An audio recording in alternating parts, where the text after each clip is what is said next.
Boa tarde, pessoal.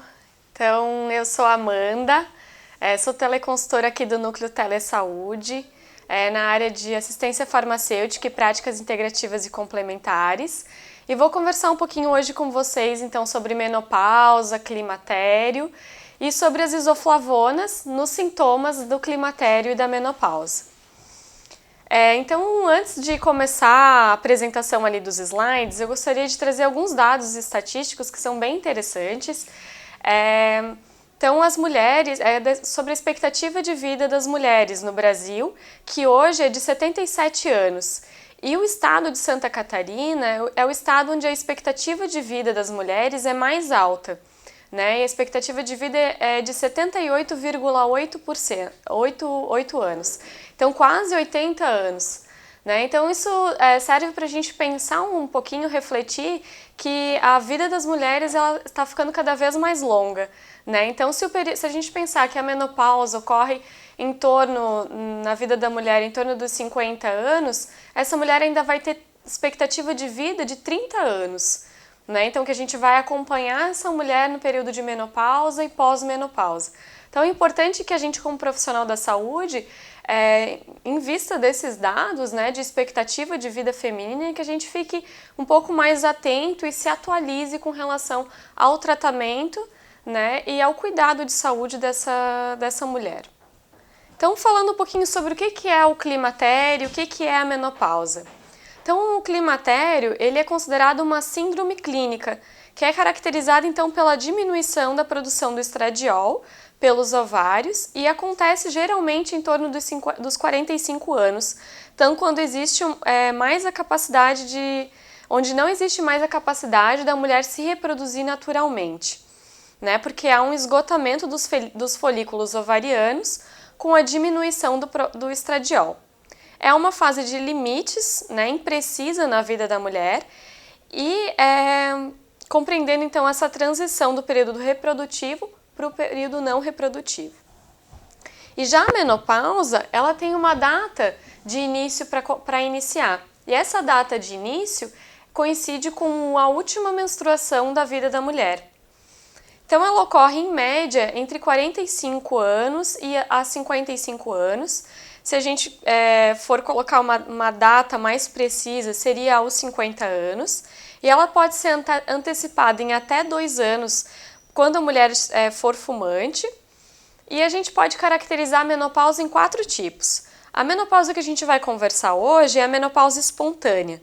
Mas também existe a menopausa artificial, que ela pode ser cirúrgica ou quimioterápica, e a menopausa precoce, que ocorre então 4 anos antes da idade prevista para o início da menopausa, e a menopausa tardia, que pode ocorrer até então 5 anos a mais do que a idade prevista, né? Podendo ocorrer então lá pelos 55 anos. Eu trouxe uma imagem para mostrar para vocês aqui de 2 mulheres, né? Uma imagem de um ovário de uma mulher na menopausa e de um ovário de uma mulher jovem. Então, desde a vida intrauterina, na 22ª semana de gestação, se inicia um esgotamento folicular. Então, o ovário, ele possui, lá nesse período de gestação, cerca de 6 milhões de ovócitos primários, que por meio de um processo contínuo de atresia, eles se reduzem para 2 milhões no nascimento. E reduzem mais ainda, então, a 300 a 400 mil na menarca, e o processo de artesia ele continua a cada ciclo menstrual da mulher, até o total esgotamento folicular, né, que leva então a uma queda progressiva do estradiol, que vai ocasionar então as reações fisiológicas no período da menopausa e do climatério. Então eu trouxe um quadrinho aqui para mostrar para vocês agora as fases desse climatério, né? Então essa menopausa e o climatério se dividem em fases. A primeira fase seria a pré-menopausa, né? Então é que há um intervalo entre o final da vida fértil e o início da menopausa, e esse período então vai variar ali entre os 40 e os 50 anos. O período da perimenopausa é o período onde se iniciam os sintomas do climatério, né? E ele se estende até o final do primeiro ano da menopausa, então vai variar entre os 45 e até os 51 anos de idade. E o período da pós-menopausa é a fase, então, onde a mulher não menstrua mais, né? E algumas mulheres elas podem sentir os sintomas vasomotores do climatério por até 5 anos após a menopausa.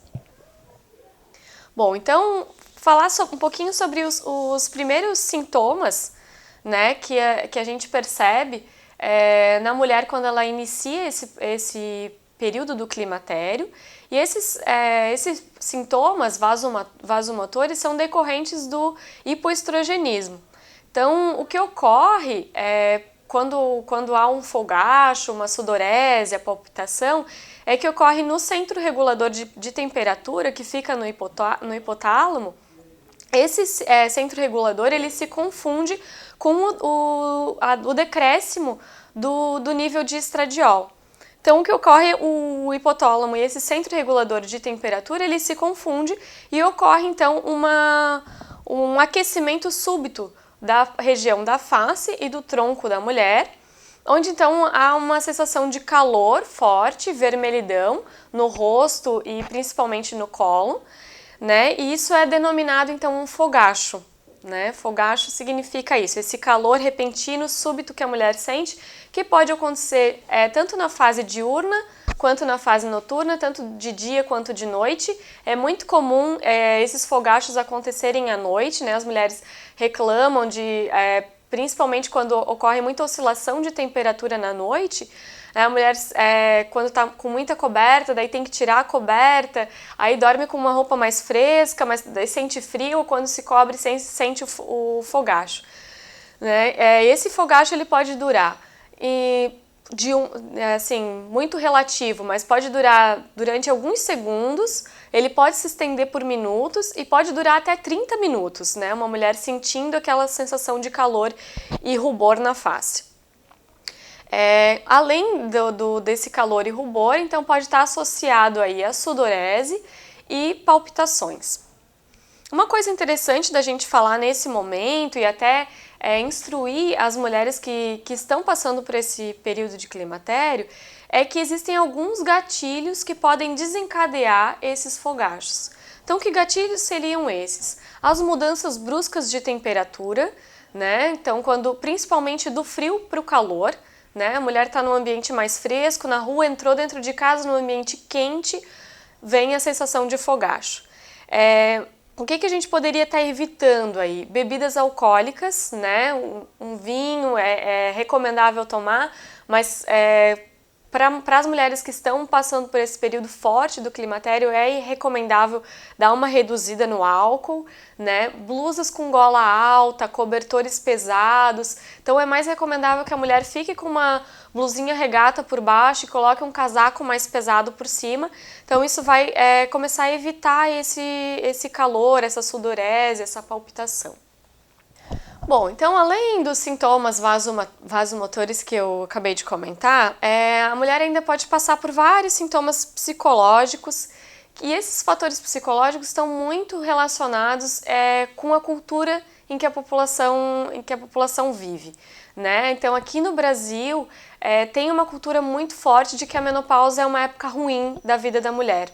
Né? É uma época onde está muito associada ao envelhecimento, a mulher começa a se sentir deprimida, frágil, impotente, né? Então está muito relacionado com a cultura, porque alguns estudos demonstram que nas regiões do Oriente, né, em países como o Japão, a China, as mulheres não relacionam a menopausa como um evento ruim, né, de envelhecimento, mas sim como uma fase de maturidade, uma fase de sabedoria. E isso é visto não só por elas, mas por toda a sociedade, né? Então há um respeito muito grande das mulheres que estão passando por esse período da menopausa. Mas então, alguns outros sintomas que estão associados, além da cultura em que a pessoa vive, seria a insônia, a irritabilidade, uma certa labialidade do humor, né, que seria essa variação do humor, uma hora está se sentindo mais calma, outra hora está muito chorona, outra hora está muito irritada, né? Ansiedade e depressão. A ansiedade e depressão, inclusive, alguns autores que estudam isso nessa fase do climatério, apontam que a depressão ela não está relacionada diretamente com o climatério, mas sim com o processo de envelhecimento que a mulher está passando, né?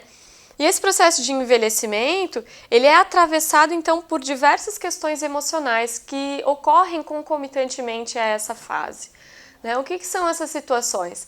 A mulher nos 50 anos, ela está passando hoje por uma fase onde os filhos saíram de casa, né? Então, aquela sensação do ninho vazio, né? Os filhos já saíram, já estão procurando o seu trabalho, criando autonomia.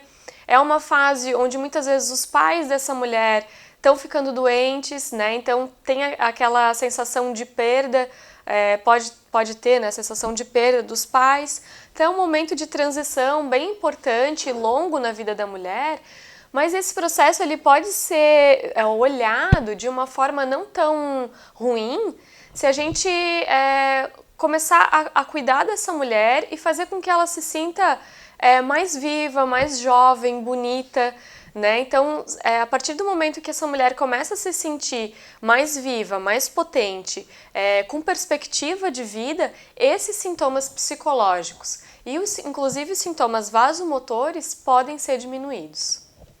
Então, falando um pouquinho agora sobre outras alterações aí que a menopausa pode causar a médio prazo.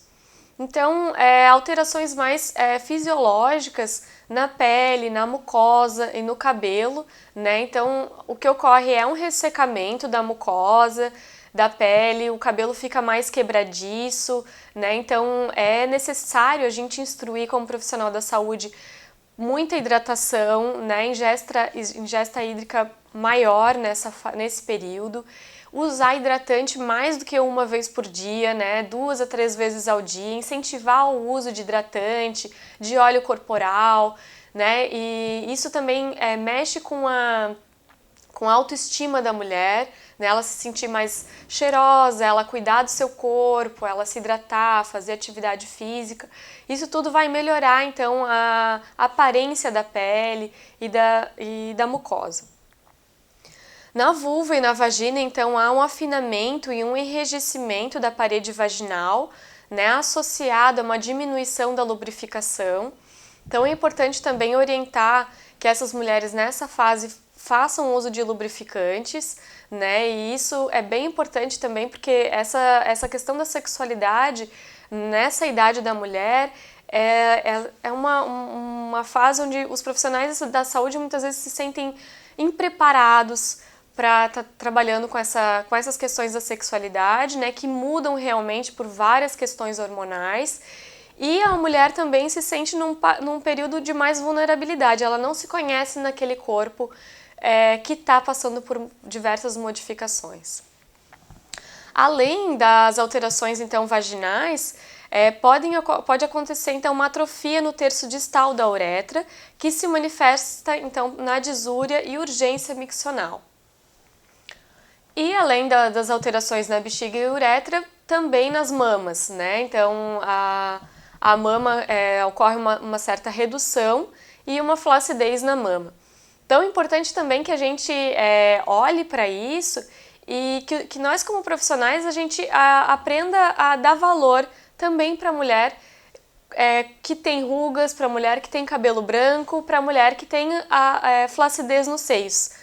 Né? Então isso tudo pode ser visto também como uma beleza, né? Não necessariamente a gente sempre tenha que estar associando a beleza com a mulher num determinado padrão, né? A gente sempre está querendo medicalizar a mulher, né? Fazer com cirurgia plástica, pintar o cabelo. Então não necessariamente a gente precisa incentivar isso nas nossas pacientes, né? A gente pode incentivar que elas se cuidem, mas sem perder a beleza da fase em que estão vivendo, né? Cada fase ela pode ser respeitada e pode ser elogiada no momento em que se vive.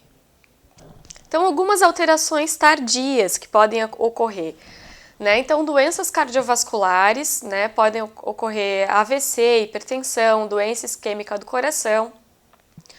Osteoporose é muito clássico também ocorrer nessa fase da menopausa. Então pode ocorrer reabsorção óssea e perda da massa óssea. E obesidade, então o ganho de até 20% da gordura visceral, que se acumula mais no abdômen. E isso ocorre porque há uma redução do metabolismo e redução da lipase proteica, que é responsável como estrogênio para regular a distribuição de gordura nos tecidos. Então é importante a gente olhar também para essa questão da obesidade, porque quanto mais obesa é a mulher, maior é o risco do desenvolvimento de câncer de mama e de endométrio, né, e de doenças cardiovasculares. Então é importante a gente incentivar hábitos de vida saudáveis, né, e alimentação, muito especial nessa fase a gente olhar para isso. Com relação então ao diagnóstico clínico e laboratorial. O diagnóstico laboratorial não é muito realizado, não é necessário, mas se for necessário, então vai ocorrer um aumento do FSH. E o diagnóstico clínico, ele vai se apresentar da menopausa, então, por uma ausência no fluxo menstrual, por 1 ano ou mais após os 40 anos, com as associações de sinais e sintomas provenientes desse período, então, como a gente já estava comentando.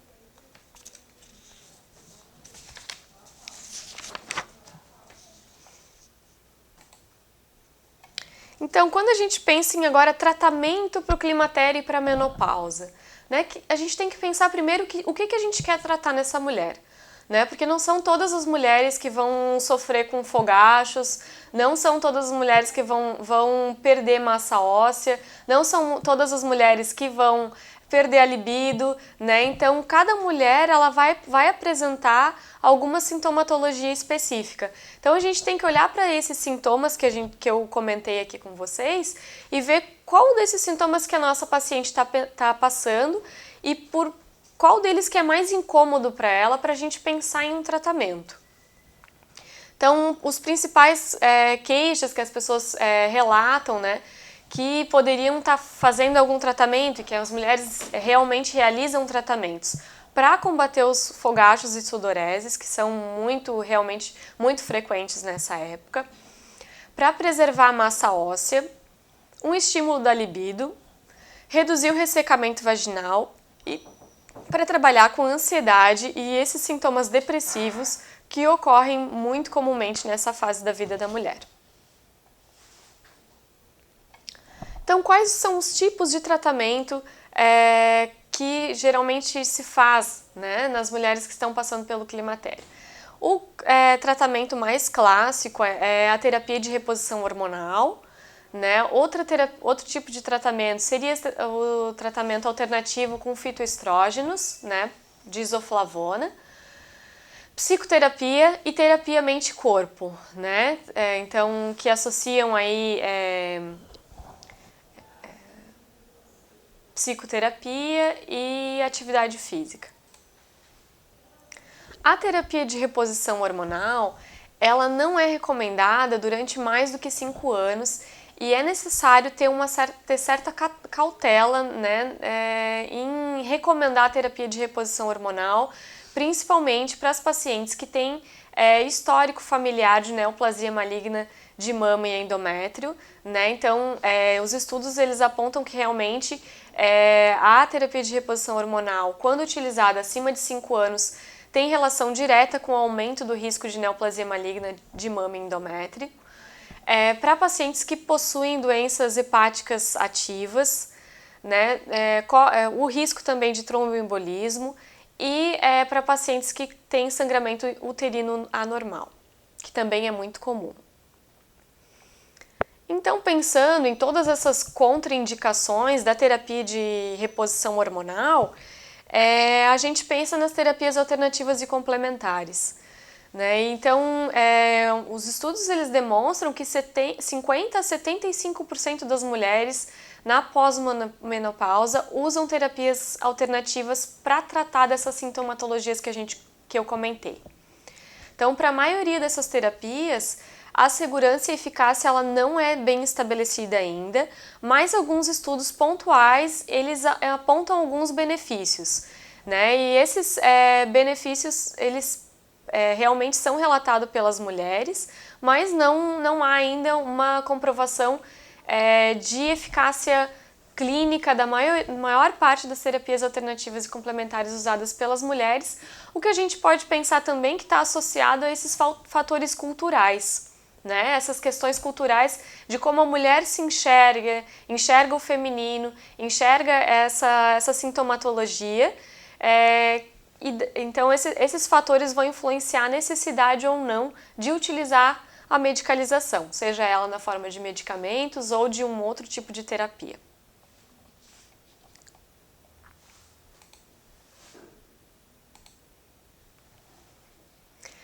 Então, começando a falar um pouquinho sobre os fitoestrógenos, né, que é a temática mesmo de chamamento da web palestra de hoje sobre isoflavona. Então, fitoestrógenos compõem diversas substâncias químicas presentes em grãos, leguminosas, soja, grão de bico e lentilha, e as principais componentes químicos que são responsáveis pela ação hormonal nesses grãos são as isoflavonas, especialmente a diazein e a genicisteína, né, que são esses dois elementos químicos que vocês estão vendo aí nos slides, que são responsáveis por essa ação hormonal, que é parecida então com a ação do estradiol. Então, a RENAME, que é a Relação Nacional de Medicamentos Essenciais, e a Instrução Normativa número 2 de 2014 recomendam o consumo da isoflavona, né, proveniente da soja, que o nome dela científico é glicine+, como coadjuvante nos alívios do sintoma do climatério. Então, quais são os sintomas que a soja, né, ou a isoflavona de soja, poderia estar melhorando? Então, seriam os sintomas vasomotores, né, os sintomas de fogachos, sudorese e palpitações. Nenhum estudo até agora comprovou uma ação eficaz da isoflavona de soja para osteoporose, por exemplo, ou para a diminuição do risco de câncer de mama, endométrio e essas outras sintomatologias mais graves, né? Então, qual que é a recomendação de utilização? Se recomenda que as cápsulas e comprimidos de isoflavona sejam ingeridos de 50 a 120 miligramas, né, sempre acompanhado com um médico, né, e que essa dosagem ela seja dividida em 2 doses, de 12 em 12 horas.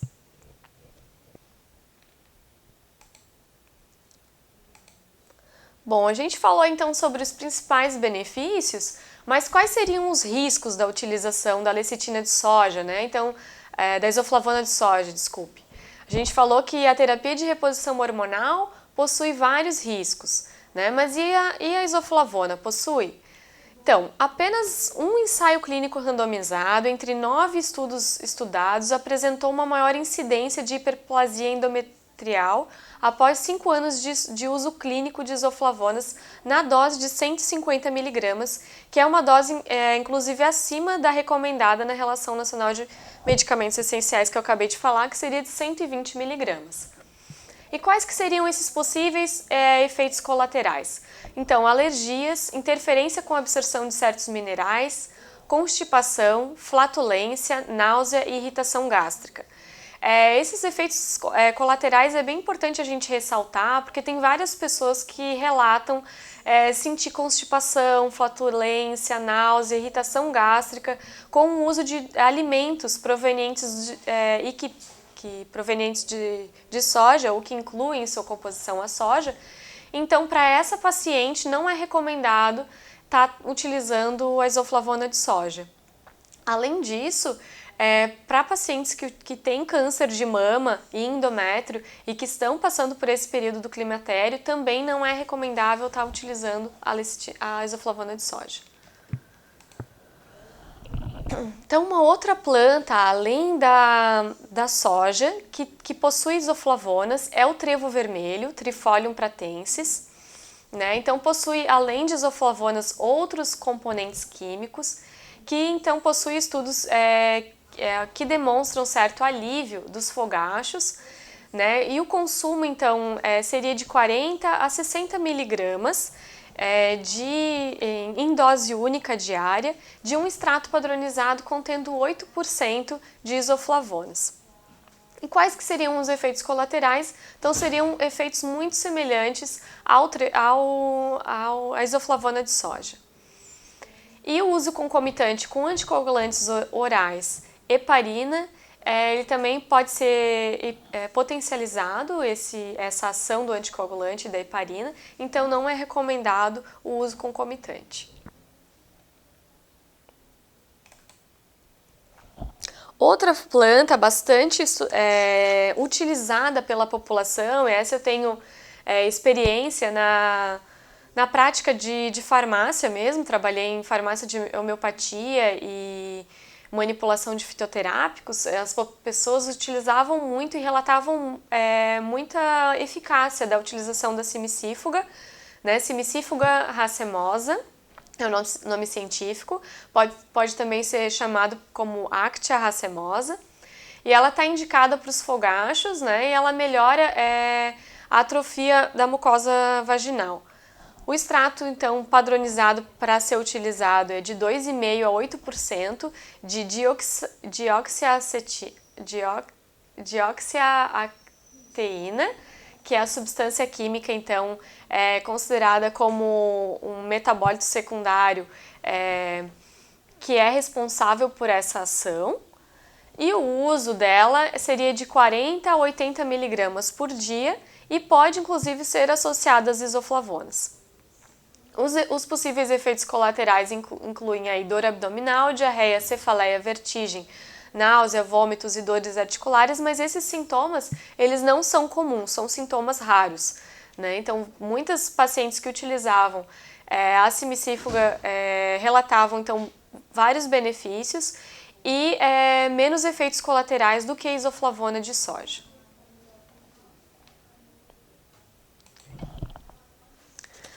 Então, para a gente ir encerrando, eu queria falar sobre várias orientações que a gente poderia dar para essa mulher que está passando por esse período, né? Que vem na nossa unidade de saúde, que vem no serviço de saúde. Então, primeiro, atividade física, pessoal, muito importante, né? Para a manutenção da massa óssea, né? Para que não ocorra perda óssea. Alimentação balanceada, né? Principalmente para evitar obesidade, como eu falei ali para vocês, há um aumento de gordura na região abdominal nessa fase da vida. Então, fazer atividade física, inserir essa mulher em vários grupos na nossa unidade de saúde.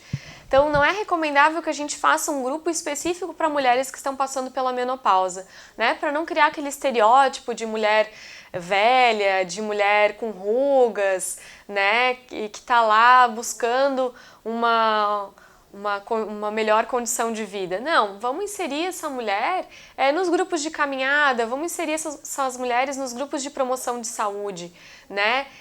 Vamos conversar com essa mulher sobre o que ela tem de perspectiva de vida, né? O que ela pretende fazer agora que não precisa mais trabalhar, o que ela gosta de fazer. Vamos estimular ela para trabalhar com várias outras coisas.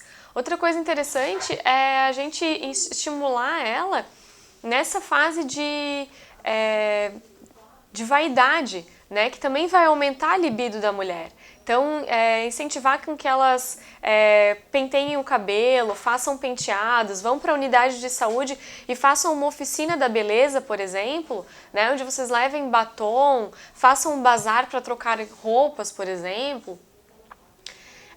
Outra coisa bem importante é a ingesta hídrica, pessoal. Muito, muito importante para melhorar a flexibilidade da pele, né? O tônus da pele, para diminuir um pouco a flacidez, né? Para melhorar a secura vaginal, que elas também reclamam bastante. né? Então, essa reinserção social, essa admiração por esse período, da mulher nesse período, pelas pessoas familiares, né, que estão ao redor dela, vão fazer com que isso aumente a autoestima dela e que ela possa conviver melhor, né, com esses sintomas e até diminuir vários sintomas aí, principalmente psíquicos. O uso de lubrificantes, né, bem importante também estarem fazendo uso de lubrificantes e psicoterapia, pessoal. Né? Então, é bem recomendado, se na unidade de saúde tiver algum grupo de saúde mental, né, que vocês percebam que a mulher está mais depressiva, é interessante estar recomendando que elas participem desses grupos de saúde mental também. Aqui trouxe então algumas referências que eu utilizei. O Ministério da Saúde tem um manual de atenção à saúde da mulher no climatério e na menopausa.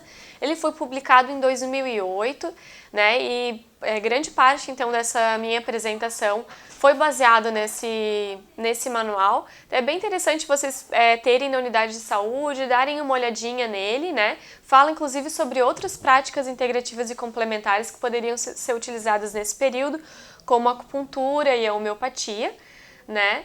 E então estou disponível aqui também para responder outras dúvidas que vocês tenham sobre o assunto, né? A terapia de reposição hormonal é um tema bastante polêmico, né? Sobre riscos e benefícios, mas eu estou aqui então à disposição para contribuir no que for necessário. Obrigada, pessoal. O Rafael, que é de Videira, ele comentou quando você falou sobre teoria, sobre alternativas, sobre terapias alternativas e complementares, o Rafael de Videira complementou falando que antidepressivos também, por exemplo, desvenlafaxina, é isso? É uma opção para fogachos. O que você poderia comentar a respeito disso? Então, olha, os médicos da atenção primária, né, médicos formados em medicina de família e comunidade, não recomendam que os antidepressivos sejam utilizados para esses sintomas dos fogachos. Né? O que a gente recomenda para a mulher ainda que esteja passando por sintomas depressivos, um outro fitoterápico interessante para ser usado é o Hipericum, né? O Hipericum também pode ser utilizado para sintomas depressivos que poderiam também auxiliar nos fogachos, né? Mas não estaria recomendando diretamente um antidepressivo químico para tratar dos fogachos. O pessoal de Jaguaruna pergunta se os efeitos colaterais me impedirem de fazer o tratamento. Eles fazem meio que um comentário, né? Mas eu queria que você falasse sobre essa situação de se os efeitos colaterais impedirem de fazer o tratamento. Sim, os efeitos colaterais da terapia de reposição hormonal? Não comentaram. Ok. Mas então, sim, os efeitos colaterais da terapia de reposição hormonal são um grande impedimento para não realização da terapia de reposição hormonal. E com relação à isoflavona de soja, se houver aqueles sintomas gástricos, né, muito recorrentes que eu comentei na web para vocês, também não é recomendável utilizar a isoflavona. Aí eu sugeriria você tentar utilizar a simicífuga, né, que é outra planta bastante interessante e que pode reduzir os fogachos e tem menos efeitos colaterais. Bom, o pessoal de Blumenau pergunta se quem tem problema de mama que contraindique hormonoterapia pode usar os fitoterápicos? Sim, então o manual publicado pelo Ministério da Saúde, que eu comentei ali para vocês que eu utilizei, ele recomenda que sim, que pode ser utilizado alguns fitoterápicos, só teria que utilizar com cautela, né? Começar a utilizar o fitoterápico e ver como que a mulher vai reagir, mas sem problemas. Eu acho que essa pergunta vocês podem encaminhar também por teleconsultoria, tá, pessoal? A gente pode fazer uma busca mais aprofundada sobre quais os fitoterápicos podem ser utilizados para mulheres, por exemplo, que possuem esse problema de mama, é muito variável.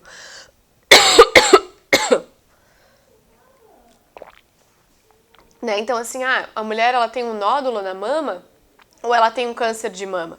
Se a mulher tem câncer de mama, não é recomendada a utilização da isoflavona de soja, por exemplo. Então, é muito variável. Seria legal se vocês relatassem o caso clínico dessa paciente, por exemplo, e enviassem por teleconsultoria. Aí, assim, a gente faz uma busca mais apurada e direcionada para esse caso clínico dos fitoterápicos que podem ser utilizados. Bom, a próxima pergunta é do pessoal de Canoinhas. Por quanto tempo duram os sinais e sintomas da menopausa? Então, pessoal, é muito relativo, né? Por experiência, assim, pessoal da minha mãe, né, por contato com ela, então ela começou a passar por esses sintomas aos 45 anos e ela tá com 50 e volta e meia ainda ocorre, né? Então não tem um tempo estimado para que isso possa acontecer, mas esses sintomas podem acontecer no período pós-menopausa.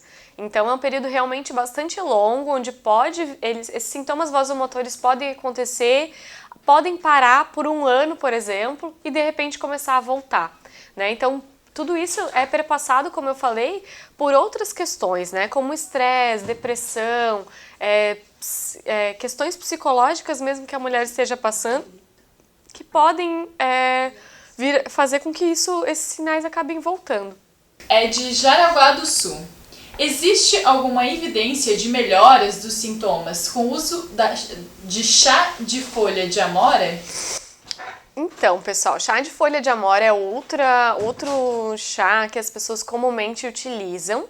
Tem mulheres que relatam que há melhora, mas eu não fiz uma pesquisa aprofundada sobre evidências, né, se há evidências especificamente do chá de amora, né? Nas buscas que eu fiz, as principais plantas que demonstraram eficácia clínica comprovada foram aquelas três, né? A isoflavona de soja, o trevo vermelho e a simicífuga. Então, eu peço que vocês postem essa pergunta pelo portal, que a gente vai poder estar respondendo para vocês, ok? A próxima pergunta é de Maravilha. Esses fitoterápicos, a paciente tem acesso na unidade de saúde? Faz parte da Remume? Uhum. E parabenizou pela apresentação. Uhum. Obrigada, então, pessoal.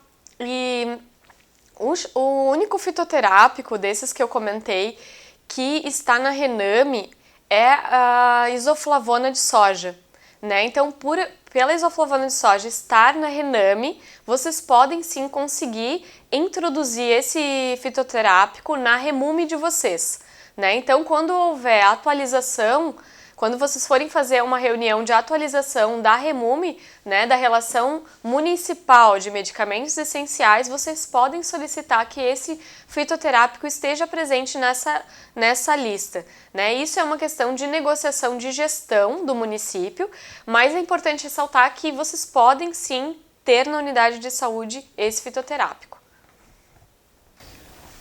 Bom, e a gente tem mais uma pergunta, é de Lauro Miller. Eles perguntam se calorões nos pés e mãos somente são sintomas da menopausa. Então, pessoal, se esse calor nos pés e nas mãos ele for numa mulher que esteja entre os 40 e os 50 anos, não ouvi nenhum relato de que eles poderiam estar associados à menopausa, mas eu acho que a gente tem que ficar atento e prestando atenção nessa mulher, porque às vezes esses sintomas eles podem começar, né, o calor nos pés e nas mãos, e de repente eles podem se expandir para outras regiões do corpo, mas não é um sintoma clássico de fogacho, né, de calor proveniente do climatério. Mais uma, pessoal de Itapema. O que podemos orientar para as mulheres que ainda não entraram na menopausa como forma de prevenção? Então, pessoal, como eu falei para vocês, essa questão dos sintomas vasomotores e dos sintomas psicológicos, eles são muito perpassados pela cultura, né? E por várias questões de vida mesmo que essa mulher esteja passando. Então, o que eu oriento para vocês como uma forma de prevenção é inserir essa mulher em grupos sociais, né? Então, em vários grupos da unidade de saúde. Chamem essas mulheres para participar dos grupos de caminhada, para participar dos grupos de artesanato, para participar dos grupos de promoção da saúde, alimentação saudável, por exemplo, né? E essas formas são boas formas da mulher se sentir viva, com autoestima, né? Inserida socialmente, e se ela se sentir assim, com certeza vai haver uma diminuição, principalmente de ansiedade, né? Insônia, que ocorre nesse período. Mais uma pergunta do pessoal de Uruçanga. Se tem antecedentes familiares que têm sintomas da menopausa, é mais fácil a paciente também ter?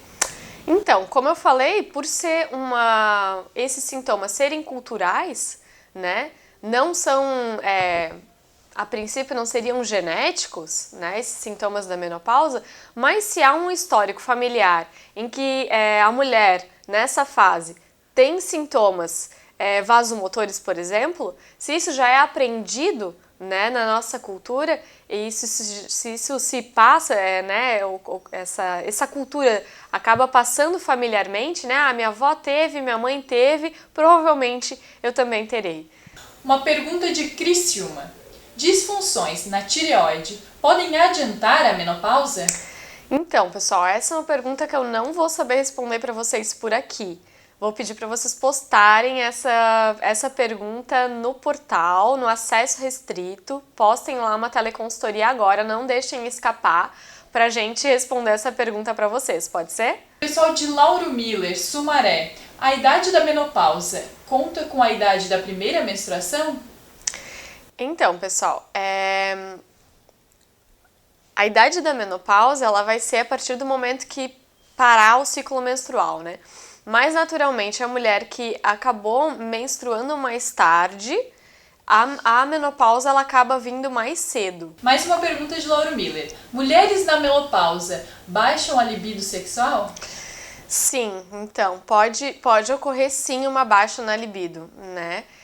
Então, por isso que, como eu falei, é importante a gente conversar com essas mulheres para recomendando o uso de lubrificantes, para inserir socialmente a mulher, né, para que a gente trabalhe com que ela tenha muito apoio, né, da família, dos amigos, quando ela estiver passando nesse período, porque é essencial que a mulher ela comece a se sentir bonita nessa fase, né? Ela não comece a sentir que está perdendo a sua beleza, porque a diminuição da libido, ela não está ocasionada diretamente com a menopausa, mas sim com a sensação de envelhecimento, né? Ela sente que tá envelhecendo e assim começa a perder a libido sexual. Então é bem importante a gente trabalhar com esse tema.